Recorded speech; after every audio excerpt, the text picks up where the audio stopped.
Indian Prime Minister Narendra Modi has arrived in New York for the first leg of his trip to America. This is the 6th time he's in the US as Prime Minister, but his first official state visit. And it will only be the 3rd time an Indian leader has been accorded a state visit to the United States. Both Washington and New Delhi have hailed Mr. Modi's visit as a milestone in relations, with the U.S. saying it affirms the deep and close partnership between the two powers. For more insight on Modi's state visit to the U.S., Aparna Pande joins us from Washington, D.C. She's the director of India Initiative at the Hudson Institute. Aparna, Modi has traveled to the U.S. several times in the past since taking office in 2014, but this visit has been billed as a turning point for bilateral relations. Will it live up to its hype? What are expectations? I think both India and the U.S. hope it lives up to the hype. It has a lot of symbolism as well as substantiveness to this trip. This is going to be Prime Minister Modi's first official state visit.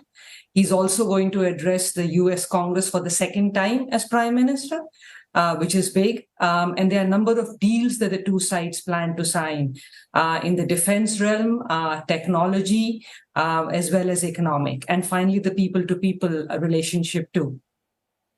Aparna, 75 of President Joe Biden's fellow Democrats have signed and sent a letter to the White House raising concerns about religious intolerance, media freedoms, internet access, as well as the targeting of civil society groups in India. Do you expect this to be substantially discussed?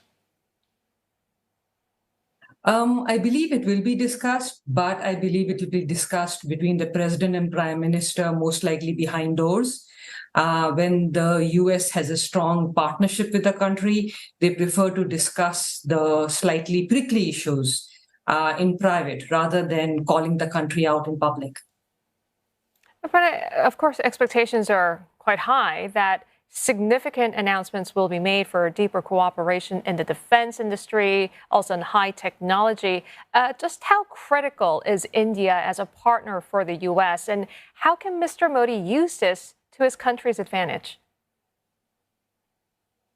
So 3 reasons. 1, India needs its economy to grow. For that, India needs capital. It also needs high technology. And the United States is offering its private sector companies to invest in India and to provide that high technology, which will help Indian services and Indian manufacturing to go.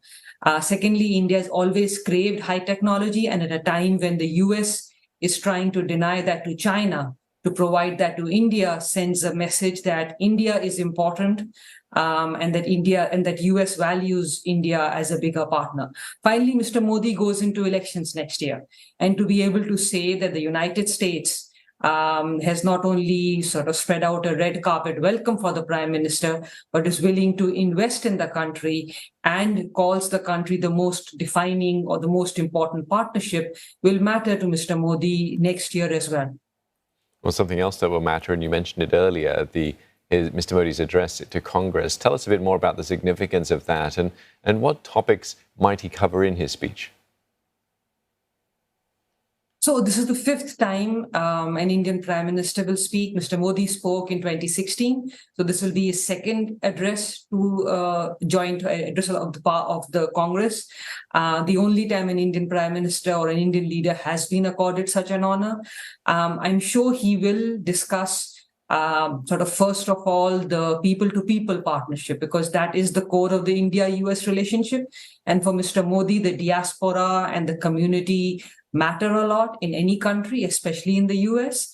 I'm sure he'll touch on the commercial aspect, on the rising defense partnership, technology, and it's possible that he'll bring in some references to the Quad and Indo-Pacific. I do not think he will mention China openly or Russia, but he will most likely talk about the strategic partnership.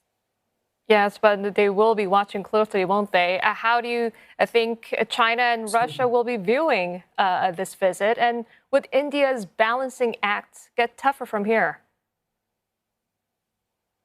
So India's balancing act is actually getting tougher because for India's balancing act to work, Russia and China need to have a sort of, something in between and not be as close together as they've become. Sort of the fact that Russia and China are closer create a problem for India. But both Beijing and Moscow are watching. Moscow, because Moscow has traditionally been the largest and the most prominent defense supplier to India. And once India starts purchasing or co-developing with the United States, and it's provided high technology, unlike the old technology that Russia provides, India may not be as keen to get Russian equipment. Beijing will be watching because at some level, both US and India are sending a message of deterrence to China, that the two of us are partners, we may not be allies, but we care about each other's interests. And so Beijing will be watching very closely what the joint statement says, what areas of technology, defense, and if there's any reference to the India-China border or Chinese aggression. And how do you see Prime Minister Narendra Modi being seen in the United States, and how will this trip to Washington play out back home? So, the Prime Minister is being wooed by all elements of the US administration. Not just the Biden administration, but also the Congress. There's in New York, there will be the yoga event at the United Nations, and maybe with the diaspora as well.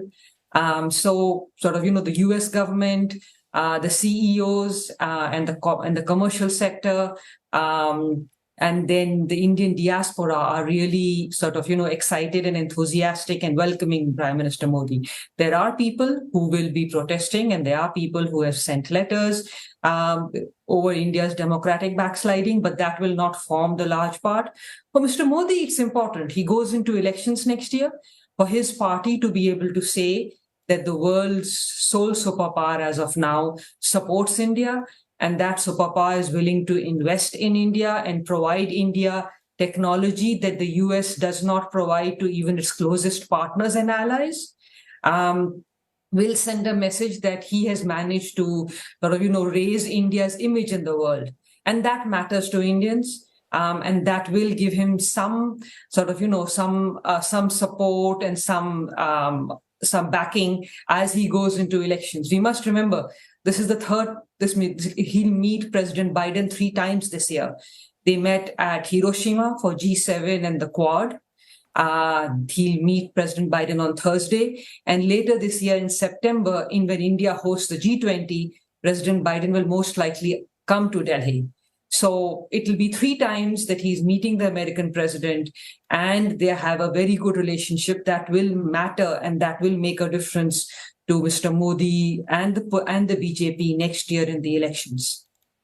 Aparna, thank you very much for your perspectives this morning. Aparna Pande, Director of the India Initiative at Hudson Institute.